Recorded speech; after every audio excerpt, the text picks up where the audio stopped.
Eu quero convidar você a abrir comigo a sua Bíblia no Evangelho segundo Lucas, capítulo 15. Evangelho segundo Lucas, no capítulo 15. Faremos a leitura do verso 11 ao verso de número 32.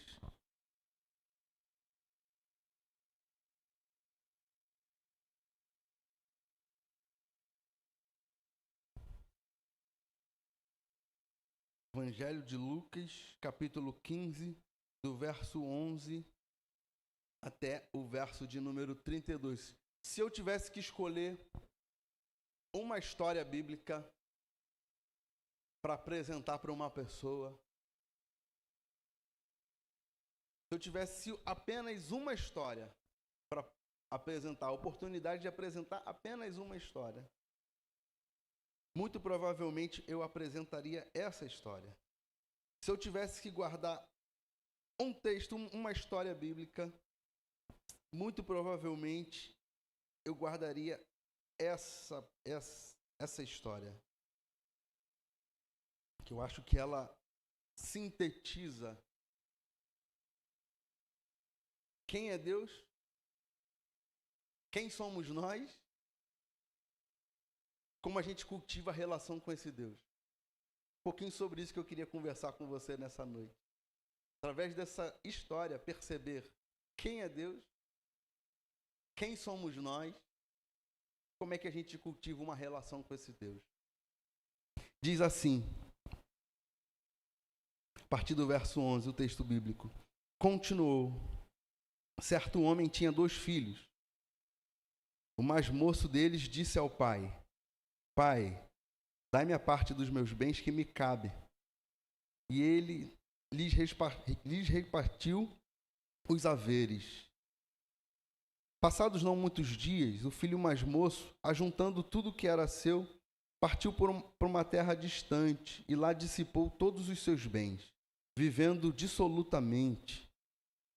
Depois de ter consumido tudo, sobreveio àquele país uma grande fome, e ele começou a passar necessidade.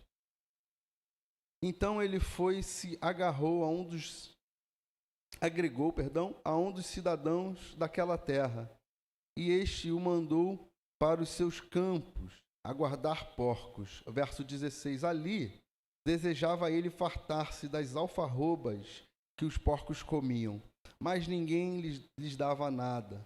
Então, caindo em si, disse: Quantos trabalhadores de meu pai têm pão com fartura, e eu aqui morro de fome? Levantar-me-ei, e irei ter com meu pai, e lhe direi: Pai, pequei contra o céu diante de ti. Já não sou digno de ser chamado teu filho. Trata-me como um dos teus trabalhadores. Verso 20. E levantando-se, foi para o seu pai. Vinha ele ainda de longe, quando seu pai o avistou, e compadecido dele, correndo, o abraçou e beijou. E o filho lhe disse: Pai, pequei contra o céu e diante de ti. Já não sou digno de ser chamado teu filho. O pai, porém, disse aos seus servos: Trazei depressa a melhor roupa, vestiu, pondo-lhe um anel no dedo e sandália nos pés. Trazei também, matai o novilho cerrado. Comamos e regozijemo-nos, porque este meu filho estava morto e reviveu. Estava perdido e foi achado. E começaram a regozijar-se. Ora, o filho mais velho estivera no campo. Quando voltava, ao aproximar-se da casa, ouviu a música e as danças. Chamou um dos seus criados e perguntou-lhe o que era aquilo. E ele informou: Veio teu irmão e teu pai mandou matar o novilho cerrado, porque o recuperou com saúde. Ele se indignou e não queria entrar saindo, porém, o pai procurava conciliá-lo. Verso 29, mas ele respondeu ao seu pai: Há tantos anos que te sirvo sem jamais transgredir uma ordem tua, e nunca me deste um cabrito sequer para alegrar-me com os meus amigos. Vindo, porém, esse teu filho, que desperdiçou teus bens com meretrizes, tu mandaste matar para ele um novilho cevado. Então lhe respondeu o pai: Meu filho, tu sempre estás comigo. Tudo que é meu é teu. Entretanto, era preciso que nos regozijássemos e nos alegrássemos, porque esse teu irmão estava morto e reviveu. Estava perdido e foi achado. Feche seus olhos, mais uma vez, vamos fazer uma oração. Espírito Santo de Deus, nos conduza pela tua palavra, nos conduza a toda a verdade. Nesse momento, Pai, teu Espírito abra os nossos corações, abra os nossos olhos, abra os nossos ouvidos, para que a gente não se distraia, para que a gente não perca a oportunidade de mais uma vez sermos encorajados e confrontados pela tua palavra.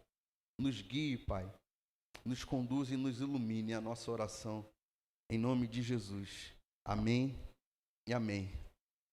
Jesus gostava de contar histórias. Jesus era um contador de histórias, no bom sentido da palavra.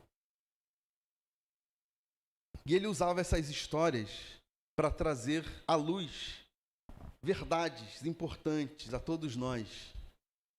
Muitas vezes para trazer princípios que serviam de encorajamento para os seus ouvintes, para todos aqueles que se propunham a ouvi-lo, muitas vezes para confrontar algumas realidades. E Jesus se utilizava desse recurso, de contar histórias.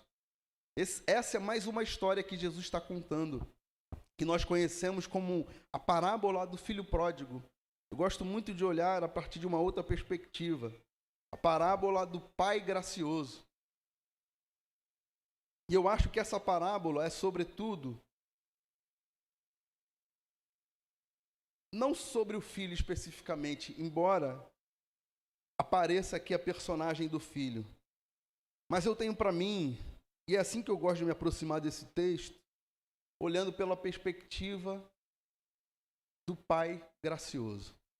Esse texto coloca diante de nós a seguinte realidade.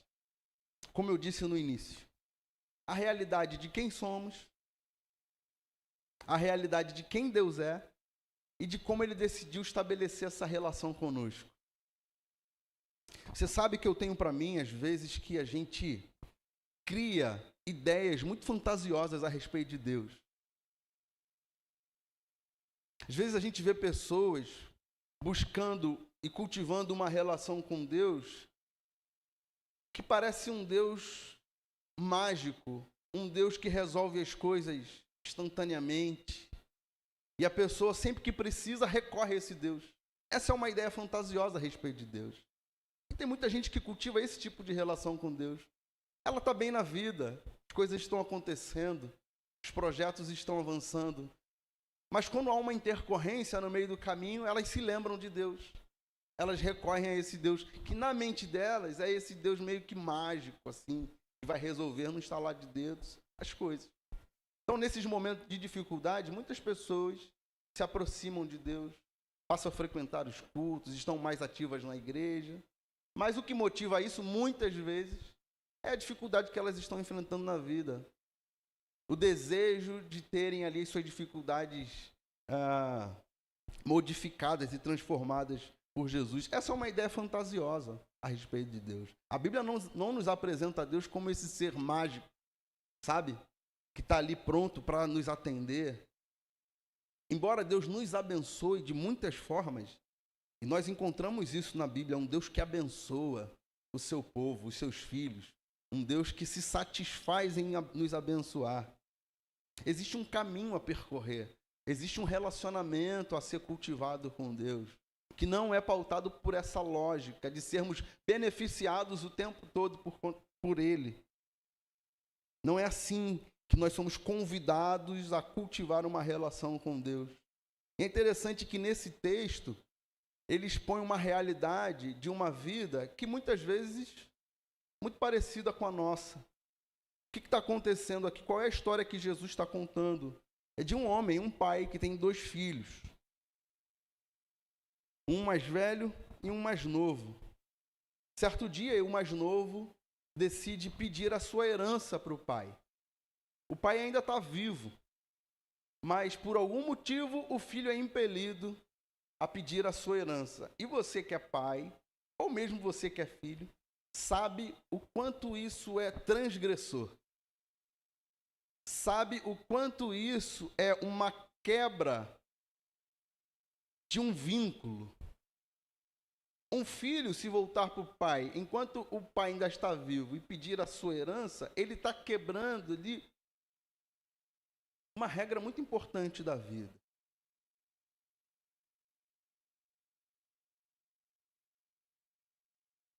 A regra de que nós, como a Bíblia nos apresenta, devemos honrar o nosso pai ou os nossos pais. Honra teu pai e a tua mãe. Quando ele pede a herança, ele está quebrando esse princípio. Porque o pai está vivo. Nas entrelinhas, o que ele está dizendo para o pai é: você para mim morreu. Deixou de existir. Eu não quero nenhum tipo de relacionamento com você. Porque a gente recebe herança, ou aqueles que têm herança para receber, melhor formulando, recebem quando os pais morrem. Então era isso basicamente que ele estava fazendo, falando para o seu pai: você morreu para mim. Ele quebrou esse princípio. Ele deixou de honrar pai e mãe. Ele perdeu o vínculo mais profundo que a gente tem no coração com os nossos pais. Aquilo deixou de existir no coração dele. E a partir daí a história se desenvolve. O pai oferece aquilo que ele tem direito. O filho pega todo aquele montante. E não parecia ser pouca coisa, não. O pai é descrito aqui como alguém que tem terras, como alguém que tem empregados, servos, que mostra que ele tinha posse. Aquele filho vai para a vida, com a conta bancária transbordando.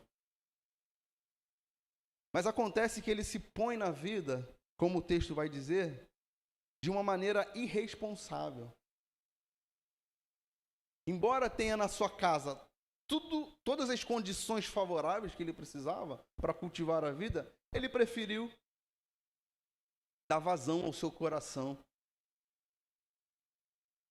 E ele vai de forma irresponsável.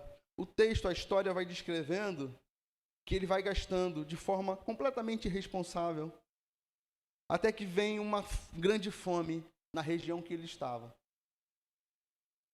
E ele se vê diante de necessidade. Aquela fortuna já não era uma realidade para ele, ele perde tudo. A fome chegou e ele se vê agora tendo que comer comida de porcos. Imagina. Alguém que tinha uma condição favorável, confortável, na casa do seu pai. Mas porque decidiu viver de forma irresponsável, perdeu tudo que tinha. Não tem o necessário para viver, o alimento. Agora precisa pedir para comer comida de porco. E a história que Jesus está contando diz que ele, naquele ambiente que ele estava vivendo, cai em si. Ele reconhece o pai que tem, a realidade que o pai pode oferecer para ele. Eu gosto muito dessa expressão, ele cai em si. E ele decide então voltar para casa. E ele volta ensaiando um discurso. Vou voltar pedindo perdão para o meu pai. Pequei contra o Senhor. Pequei contra os céus. Me perdoa. E aí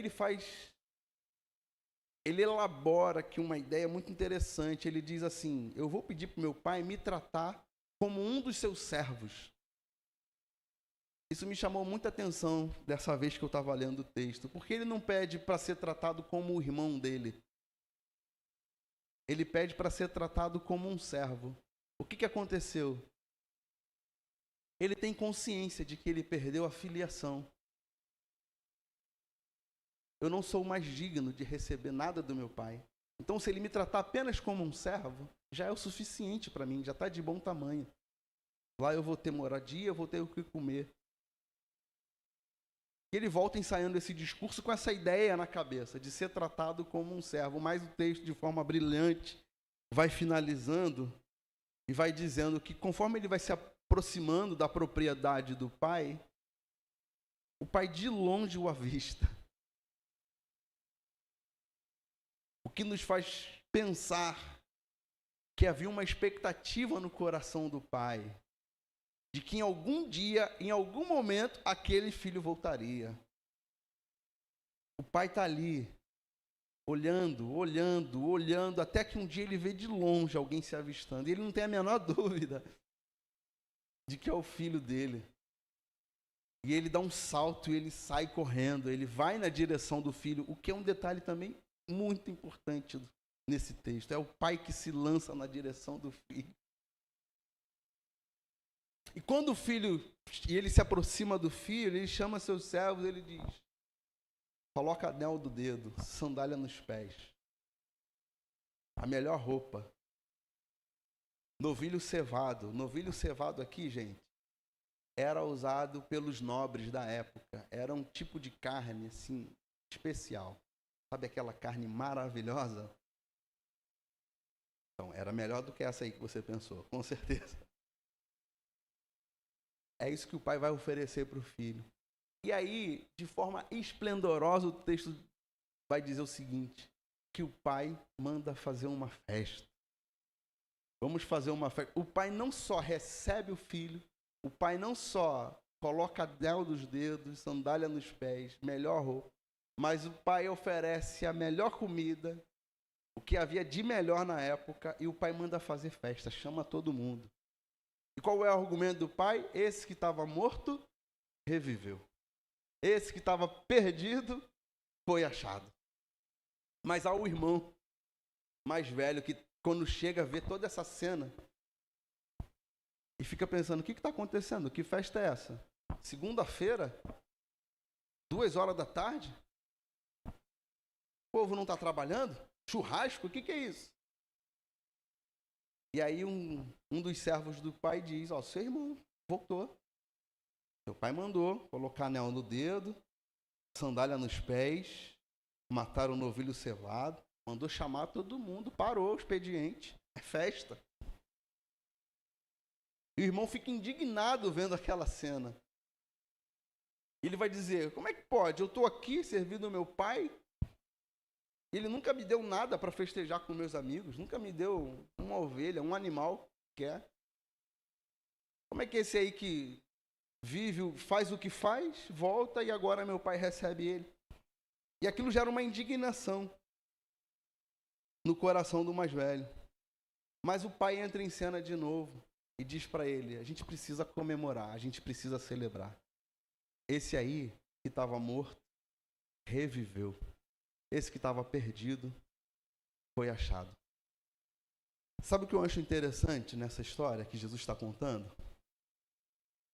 É que essa não é apenas a história de dois irmãos. Essa é também, em alguma medida, a nossa história. Em alguma medida, essa é a minha história diante de Deus. Em alguma medida, essa é a sua história diante de Deus. Ou como o filho mais velho, que fica indignado quando vê o pai derramando graça sobre aquele pecador, ou, às vezes, tomando a atitude do mais novo, que se rebela contra o pai, vira as costas contra o pai e decide viver a vida de forma irresponsável. Em alguma medida, de alguma forma, por algum ângulo, a nossa história se encontra com essa história que Jesus está contando aqui. Por isso que eu penso que o centro dessa história contada por Jesus não está nos dois filhos, mas no pai que é gracioso. A primeira verdade desse texto, o primeiro princípio desse texto, que ele coloca diante de nós, é essa lembrança, para que a gente não desperdice a vida vivendo de forma irresponsável. Quando o filho pede a sua herança e vai para a vida, ele vai de forma completamente irresponsável, sem compromisso com nada. O que está acontecendo aqui? Ele apenas quer satisfazer o desejo do seu coração. Por mais que para ele isso seja legítimo, ele cai num grande erro de perder a sacralidade que existe na vida. Existe uma sacralidade na vida. E quando a gente perde essa consciência, a gente vive de forma irresponsável. Em outras palavras, a gente desperdiça a vida. Não desperdice a vida vivendo de forma irresponsável. Não perca da sua consciência a sacralidade que existe na vida.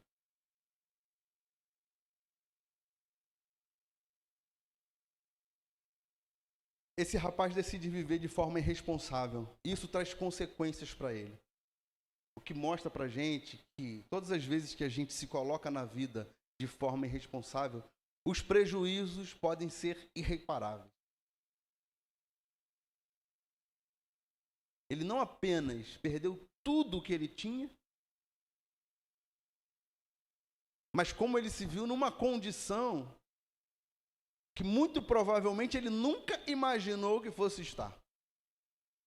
Consequência de uma atitude, de uma escolha que ele fez. O que nos lembra que às vezes as nossas escolhas, por mais que a gente tente encontrar argumentos para legitimar as nossas escolhas, se elas estão envolvidas por esse senso de irresponsabilidade, a gente corre o sério risco de chegar a lugares que a gente nunca imaginou que chegasse. De ter prejuízos que a gente talvez nunca tenha imaginado. Porque isso está acontecendo com ele. Ele se viu numa condição de comer comida de porcos. O que representa para mim e para você a nossa condição diante de Deus. De gente que, por ser tomada pela realidade da queda, do pecado, diante de Deus,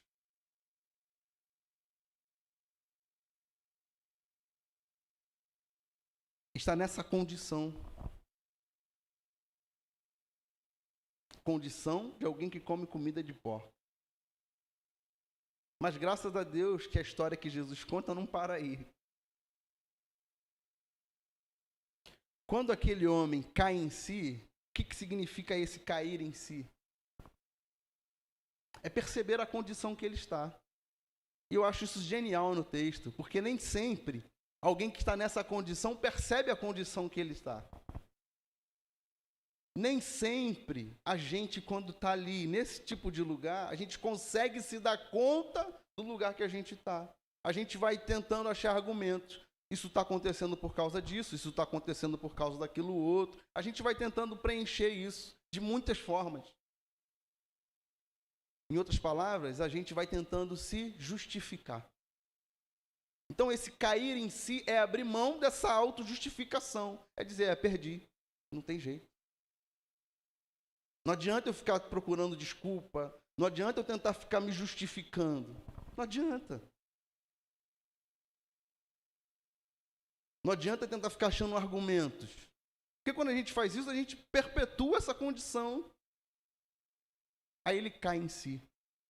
Ele reconhece o lugar que ele está.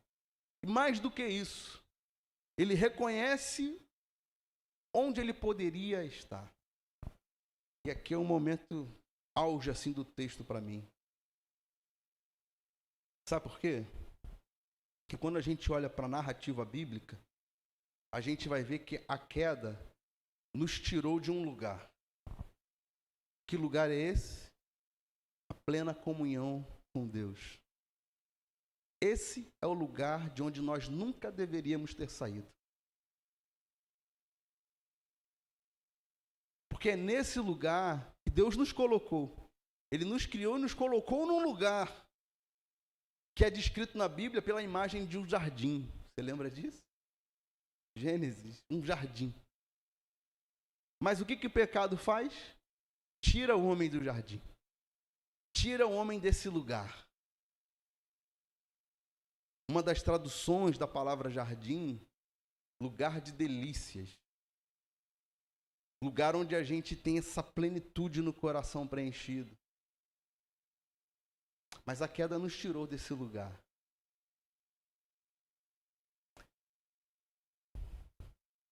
Esse filho mais novo está experimentando dessa realidade. Ele sai de uma condição da casa do pai e ele vai agora para comer comida de porco. É o que a queda faz com a gente, é o que a queda fez com a gente. Ela nos tirou do jardim e ela nos coloca comendo comida de porco. Enquanto esse cair em si não se torna uma realidade em nós, a gente continua lá. É por isso que a gente precisa do Espírito Santo.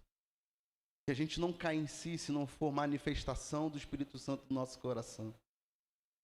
Com as nossas forças, a gente não consegue compreender essa realidade. Então, o cair em si era o próprio Deus, de alguma forma, tocando no coração dele. E dizendo, o seu lugar não é aí. Você não foi criado para estar aí. Não é nessa condição que eu criei você para viver. Existe um lugar para você.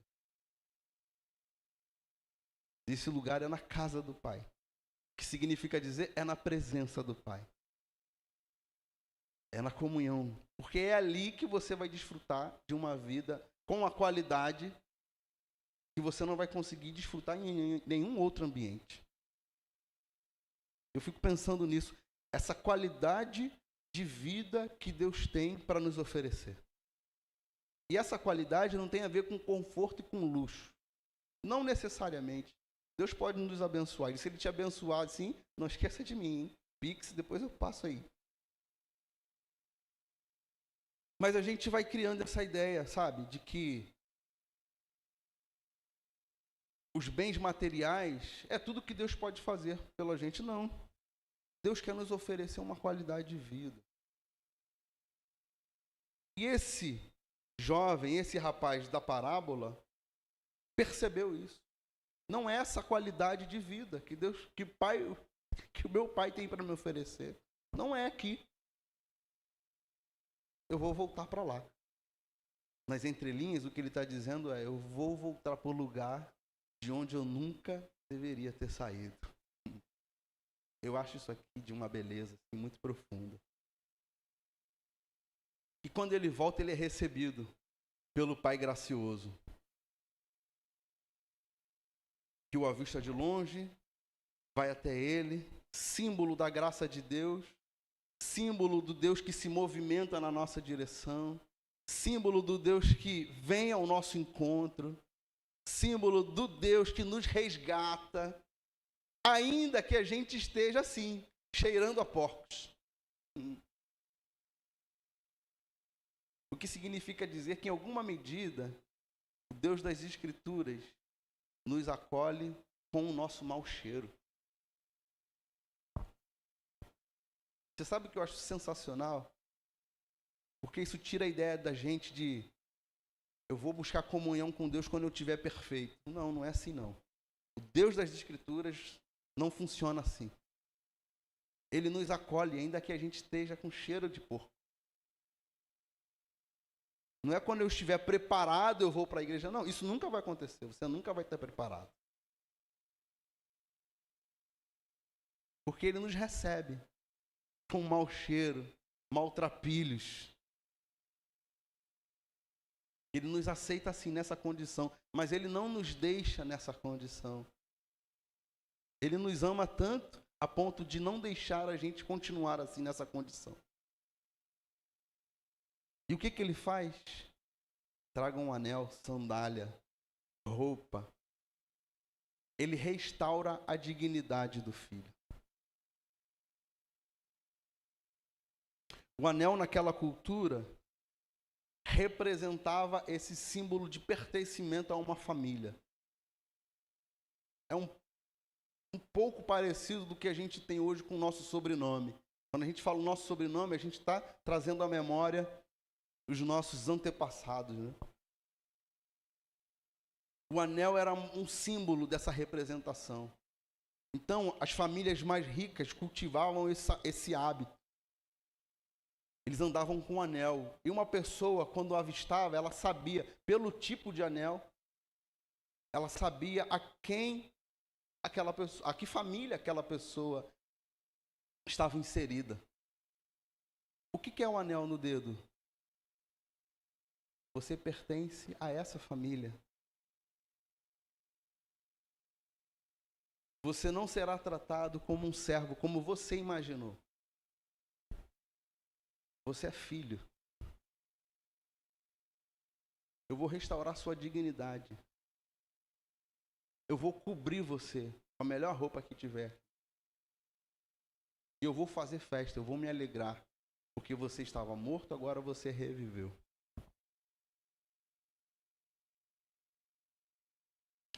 Essa é a nossa história diante de Deus. Como eu disse no início. Não é apenas a história de 2 filhos e um pai. Mas é, no fundo, a história de Deus e a nossa história diante de Deus. O que significa dizer que o Deus das Escrituras, o Deus a quem Jesus está aqui apresentando, porque Jesus está falando de um pai. Então é o Deus na ótica de Jesus. É esse pai gracioso. Que mesmo quando a gente faz o pior diante dele e contra ele, vira as costas para ele, ele não nos perde a expectativa de nos resgatar, de nos reencontrar, de nos dignificar, de restaurar a nossa dignidade. E mais, de nos colocar assentado diante da família plena e perfeita, a Trindade Santa. É Deus dizendo para mim e para você, mais uma vez nessa noite, ainda que você esteja completamente longe, ainda que você esteja assim, mal cheiroso, ainda que você tenha feito aquilo que é inimaginável diante de Deus, porque o que ele falou para o Pai é inimaginável. Ainda que seja essa a condição,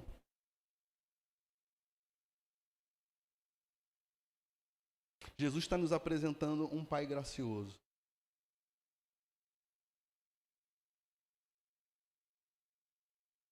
Que quando nos resgata, quando nos encontra, faz festa. Um Deus que faz festa. Você sabia que Deus gosta de fazer festa? A gente geralmente pensa em Deus, num Deus sisudo, né? Que tá lá, tal. Se ele errar, eu vou castigar, vou jogar um raio. Aí Jesus está falando, o Pai faz festa, o Pai se alegra, o Pai celebra. Jesus, por várias vezes, fez churrasco de peixe na beira do lago com seus discípulos, mostrando o quanto Deus se alegra.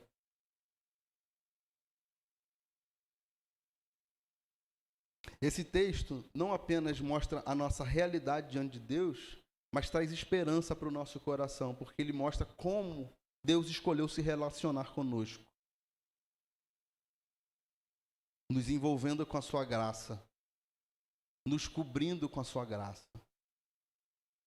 O que é sinal de esperança para mim e para você, porque todas as vezes que a gente se perceber longe, a gente pode lembrar que Deus está sempre disposto a nos acolher, a nos receber, a colocar anel no nosso dedo, sandália nos nossos pés, nos cobrir com essa veste celestial. Celebrar a nossa chegada. Que o nosso olhar a respeito de Deus, de alguma forma, por meio desse texto, seja realinhado. Que a gente desconstrua um pouco dessa ideia infantilizada a respeito de Deus, que muitas vezes a gente vai cultivando. Que a gente desconstrua na nossa mente essa ideia fantasiosa a respeito de Deus.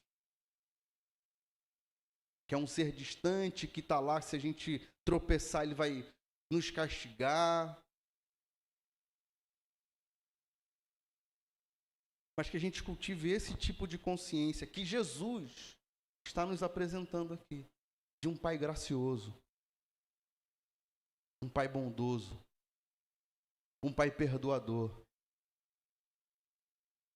um Pai que quando nos olha, ainda que seja na sujeira que a gente está,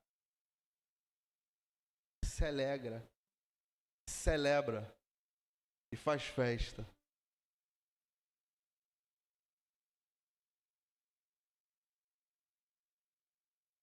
Que a nossa comunhão com Deus seja cultivada a partir dessa perspectiva.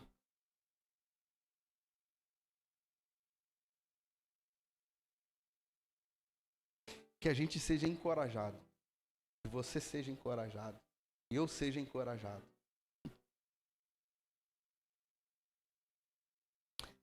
A voltar todas as vezes que a gente se perceber longe. Porque lá é o lugar de onde nós nunca deveríamos ter saído. Os braços do Pai.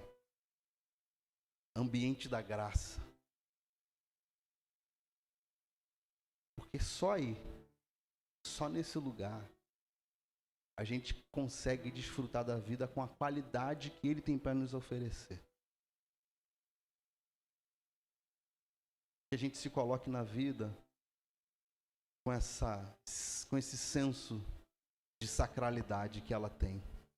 Porque a vida é um presente de Deus, a vida é uma dádiva de Deus. Que a gente cultive esse olhar para a vida. Que a gente desfrute dessa comunhão com o Pai. Que a gente guarde essa esperança de que todas as vezes que a gente tropeçar diante dele, Ele estará de braços abertos a nos receber. Sempre correndo ao nosso encontro. Sempre disposto a nos buscar de volta. Que seja assim, para a glória do nosso Deus. Que a gente viva com essa esperança no coração. Que a gente viva com essa consciência de quem Deus é. Com essa consciência de quem nós somos. E com essa consciência de como a gente pode cultivar uma relação com Ele. Sabendo que Ele está sempre disposto a colocar anel nos dedos, sandália nos nossos pés, roupa cheirosa e bonita. E se alegrar conosco.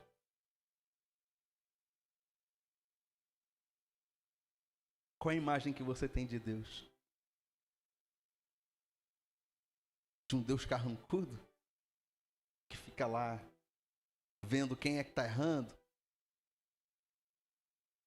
Ou de um Deus que está de braços abertos dizendo: você é meu filho e é aqui que eu quero você.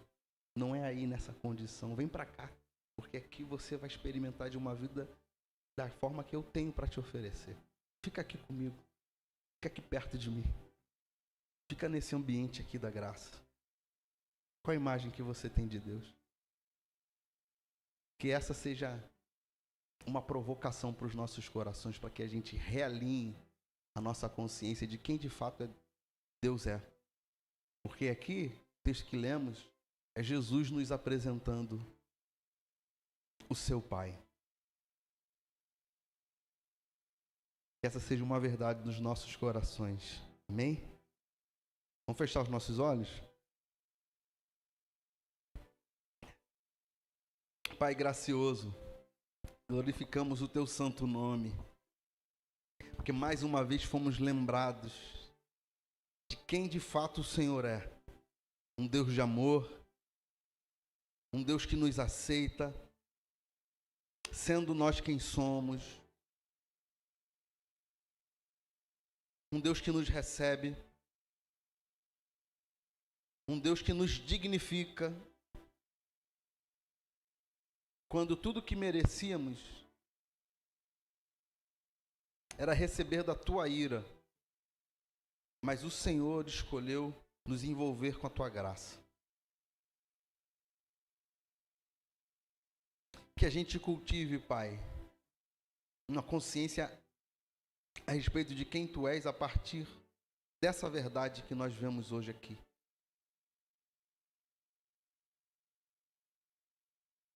Que isso seja esperança para o nosso coração. Que isso nos ajude a cultivar uma relação contigo de forma mais plena. E isso seja alimento, Pai, para o nosso coração, para que a nossa fé seja fortalecida, para que as nossas forças sejam revigoradas e para que a gente vá para a vida com esse senso de sacralidade. Não nos deixe, Pai, viver de forma irresponsável, desperdiçar aquilo que o Senhor tem para nós. Esse grande tesouro que o Senhor tem a nos oferecer. Não nos deixe ser esse tipo de gente que desperdiça a vida irresponsavelmente. Toque sempre nos nossos corações, para que a gente construa a nossa história aos teus pés. Que essa seja uma verdade na minha vida e na vida dos meus irmãos aqui, Pai. A nossa oração em nome por amor de Jesus. Amém e amém.